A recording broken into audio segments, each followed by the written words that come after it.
Ukraine Foreign Minister discussed arms supply and EU status with Dutch counterpart. Ukraine's Foreign Minister Dmytro Kuleba discussed arms supplies, new sanctions against Russia and granting Ukraine European Union candidate status during a meeting with his Dutch counterpart Wopke Hoekstra in The Hague on Tuesday, he tweeted. Met with my colleague and friend Wopke Hoekstra at the beginning of my visit to The Hague. Commended him and the Dutch government for their efforts to defend peace in Ukraine and Europe. We focused on further arms supplies, new sanctions on Russia, and Ukraine's EU candidate status, Kuleba said. Putin, some European countries cannot give up on Russian oil. Some European countries cannot give up on Russian oil, President Vladimir Putin said on Tuesday. European countries continue to introduce new sanctions on oil and gas markets. All of this is leading to inflation, but instead of admitting their own mistakes, they're looking for someone to blame, Putin said during a meeting on oil industry. The Europeans recognize that they cannot completely give up on Russian energy resources, and it is also obvious that certain EU countries where the share of Russian hydrocarbons is particularly high, for a long time will not be able to give up our energy, he said, adding that the decisions adopted by the European Union and the declarations about a full renunciation of Russian energy sources have already caused a rise in prices for oil.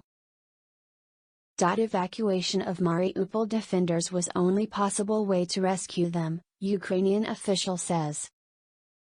The operation to evacuate Ukrainian defenders from the Azovstal plant in Mariupol was the only possible way for their rescue, said Ukrainian Deputy Minister of Defense Hanna Maliar during a briefing at the Media Center Ukraine on Tuesday. Unfortunately, military unblocking is impossible in this situation. There could be no other way to rescue them than the way it is happening now. It was the only way out, Maliar said, adding that the defenders of Mariupol have fully fulfilled their combat mission. Due to the defense of Mariupol, Russian forces were not able to transfer about 20,000 personnel to other regions of Ukraine, and thus failed to capture Zaporizhzhia, according to Maliar. Finnish parliament votes in favor of NATO application. The Finnish parliament has voted in favor of applying for NATO membership. Parliament supports Finland's application for NATO membership. Parliament adopted the position in accordance with the Foreign Affairs Committee report after a vote 188 to 8 in favor, the official Twitter account of the parliament tweeted.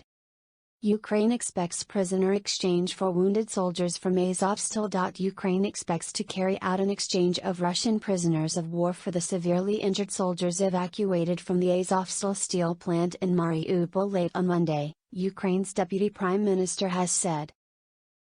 In the interests of saving lives, 52 of our severely wounded servicemen were evacuated yesterday. After their condition stabilizes, we will exchange them for Russian prisoners of war, Irina Vereshchuk said Tuesday. We are working on the next stages of the humanitarian operation, Vereshchuk added. Hundreds of people were evacuated on Monday from the steel plant, the last holdout in a city that had become a symbol of Ukrainian resistance under relentless Russian bombardment. What Russia is saying, Kremlin spokesperson Dmitry Peskov said on Tuesday that fighters who left the besieged Azovstal plant will be treated in accordance with international laws. President Vladimir Putin ordered Minister of Defense to refrain from storming Azovstal for humanitarian reasons and announced that both civilians and the military could leave the military after laying down their arms, Peskov said on a regular conference call. Peskov added that Putin also guaranteed that they would be treated in accordance with the international laws. Russia expels 2 Finnish diplomats following expulsion of 2 Russian diplomats from Finland. Finland's ambassador to Russia Antti Helontrija was summoned to the Russian Foreign Ministry in Moscow on Tuesday and notified of Russia's decision to expel 2 Finnish embassy employees as part of a diplomatic response, the ministry said in a statement. The ambassador was presented with a statement of resolute protest in connection with the groundless expulsion from Finland of 2 employees of the Russian embassy in Helsinki as part of the EU anti-Russian sanctions campaign, as well as Finland's confrontational course towards Russia, including the supply of weapons to the Kyiv regime and covering up the crimes of Ukrainian nationalists against the civilian population of Donbass and Ukraine, according to a statement from the ministry. The ambassador was informed that, as a reaction to these actions of the Finnish authorities, the Russian side made a decision on the unacceptability of the further stay in the Russian Federation of 2 employees of the staff of the Embassy of Finland in Moscow, the ministry said. Finnish President sure dispute with Turkey over NATO membership will be resolved. Finnish President Sauli Niinisto has said he is sure a dispute with Turkey over Finland's and Sweden's potential NATO membership will be resolved. In recent days, Turkey's statements have changed and hardened very quickly. I am sure, however, that we will solve the situation through constructive discussions, Niinisto said in an address to the Swedish Parliament in Stockholm Tuesday. NATO member Turkey has presented itself as a mediator between Russia and Ukraine. Turkey's President Recep Tayyip Erdogan said on Monday that he would not approve Sweden and Finland's NATO membership over sanctions on Turkey and further accused both countries of housing Kurdish terrorist organizations. Asked by a Swedish parliamentarian about his views on the matter, Niinisto called the recent disputes surprising. He recounted that, in a call with Erdogan a month ago, the Turkish president said he had favorable views on Finnish NATO membership. Now, the problems have crept up, and that means that we must continue our discussions. I'm optimistic, Niinisto said. Lavrov says Finland and Sweden joining NATO makes no difference. Russian Foreign Minister Sergei Lavrov said that NATO has taken into account the territories of Finland and Sweden in its military plans for eastward expansion for years, and therefore the 2 countries' accession to the alliance makes no difference. Finland, Sweden and other neutral countries have for years participated in NATO's military exercises. NATO has taken their territories into account in planning its eastward movement, Lavrov said on Tuesday, state news agency TASS reported. In this context, it apparently makes no difference anymore, in connection with their admission to NATO, Lavrov added.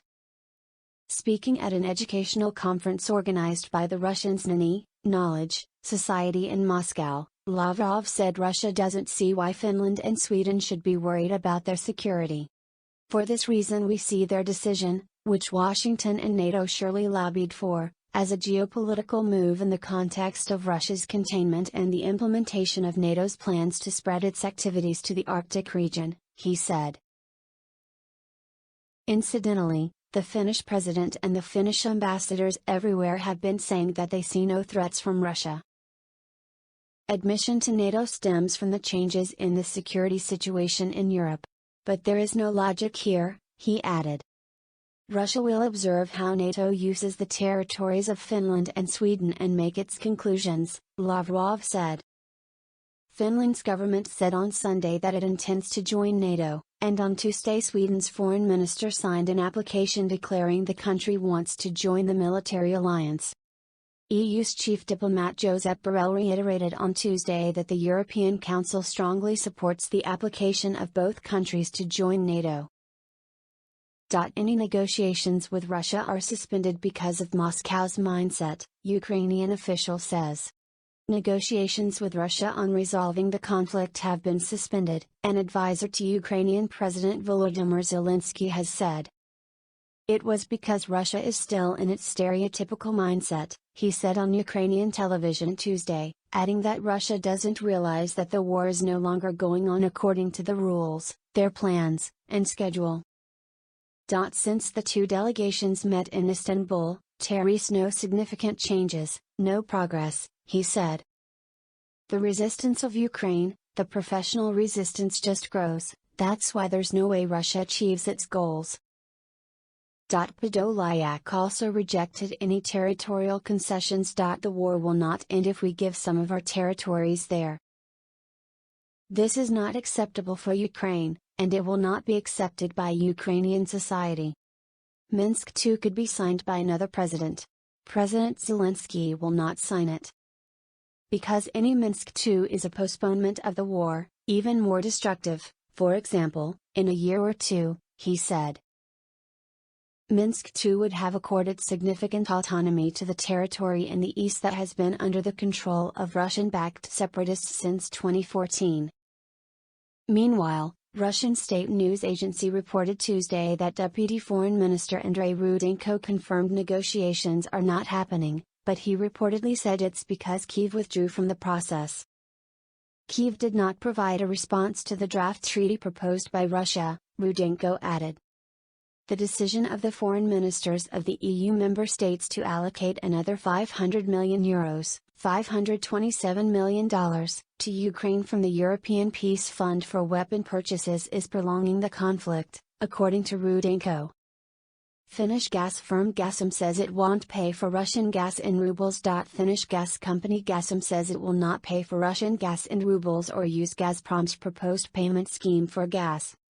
In a statement, the company said negotiations over a long-term gas contract with Gazprom were now in dispute, and it would now take Gazprom to arbitration. Gasum said it had been in contract discussions with Gazprom since last year, but in April Gazprom sent a letter saying it required payments in rubles. Gasum said it does not accept Gazprom Export's requirement to switch to ruble payments and will consequently not make payments in rubles or under Gazprom Export's proposed payment arrangement. In addition, the companies are in significant dispute concerning other claims submitted under the contract. Overall, this is something that Gasum cannot accept and has decided to take the disputes regarding the supply contract to arbitration based on arbitration in the contract. The matter will be considered in arbitration, Gasum warned that would lead to an increased risk of its natural gas supplies from Russia being halted. The company said it has been preparing for this situation with its customers and the government. Russian President Vladimir Putin said in March that unfriendly nations would have to pay rubles, rather than the euros or dollars stated in contracts. Buyers could make euro or dollar payments into an account at Russia's Gazprombank, which would then convert the funds into rubles and transfer them to a second account from which the payment to Russia would be made. Gas supplies to Poland and Bulgaria were cut off after they refused to pay in rubles, and other big European gas companies have told CNN they are working on ways to pay for Russian gas, while not breaking EU sanctions. Russian artillery attacks continue across border into Sumy, Ukrainian military says. Russian forces have continued to shell border areas after a night of missile attacks and cross-border clashes in the Sumy region, according to the Ukrainian military. The Armed Forces Operational Command, North, said there had been more than 80 impacts in border areas on Tuesday morning. Almost all the shelling was aimed at the border village of Boyaro-Lezachi, which was previously shelled last week, and at the end of April. It is unclear why the Russians are targeting border villages with such intense fire. Some of the villages have already been evacuated and there are no obvious infrastructure targets in the areas that have been shelled. Some background. This comes a day after Ukraine's State Border Service said Russian troops opened fire across the frontier in the Sumy region, adding that border guards fought enemy saboteurs who tried to enter Ukrainian territory from the village of Lugat. The State Border Service claimed the Russians had fired mortars, grenade launchers, machine guns and automatic rifles. Border guards fought the saboteurs and forced them to retreat beyond the state border. Sumy region in northeastern Ukraine lies 30 miles, 48 kilometers, from the border with Russia, and Sumy was one of the first cities to be attacked in the Russian invasion. Analysts say the Russian attacks on Sumy and also across the international border into the Chernihiv region are likely intended to tie down Ukrainian units that might otherwise be deployed to the main front lines in Donbas.